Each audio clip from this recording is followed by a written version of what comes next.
Bonsoir, on est là avec Olivier Roy. Et donc, je voudrais vous demander, comme première question, euh, vous avez parlé beaucoup du procès de radicalisation islamique en Europe, dans l'Occident en général. Et donc, est-ce qu'il y a une connexion entre ce qu'il passe maintenant en Europe et le procès d'intégration en général des derniers 10 ans, on va dire? Il n'y a pas de rapport direct parce que les phénomènes terroristes impliquent quelques milliers de personnes dans l'Europe, alors que la question de l'intégration concerne des millions de personnes. Deuxièmement, le rapport entre les radicalisés et le reste de la population, musulmane, est un rapport très aléatoire. Les jeunes qui se radicalisent ne sont pas des représentants, si vous voulez, de la communauté musulmane. Ils ne sont pas membres de partis politiques musulmans, ils n'ont pas d'activité religieuse spéciale, ce ne sont pas des piliers de mosquées. Ils sont en général très individualistes et ils se radicalisent dans le cadre d'un petit groupe. Quand on regarde la sociologie des radicalisés depuis le premier attentat commis par des jeunes d'origine musulmane mais vivant en Europe, c'est 1995, un Khaled Kelkal en France. Donc on a maintenant 24 ans d'attentats et on peut faire des statistiques. Mais on s'aperçoit d'une chose curieuse, ils ont le même profil. Depuis 1995, on a en gros 65%, 70% de seconde génération. Oui, c'est ça. Et 25% de convertis. Et c'est bizarre comme chiffre, parce que c'est normal en 95. Mais 25 ans après, on devrait avoir des troisièmes générations. On n'a pas de troisième génération. C'est toujours des secondes générations qui se radicalisent. Donc on voit que la question de la radicalisation concerne la génération qui est le pivot.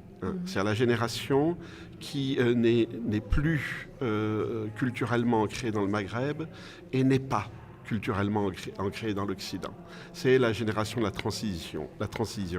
Ce qui permet de dire que la radicalisation est plus un problème de transition qu'un problème d'incompatibilité fondamentale entre l'islam et la société européenne. Parfait. Vous avez parlé de deuxième génération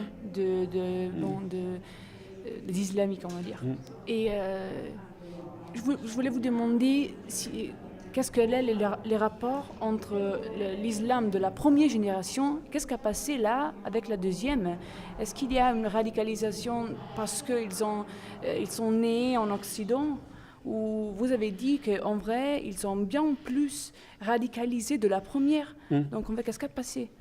La déculturation du religieux. C'est-à-dire que, une religion est toujours,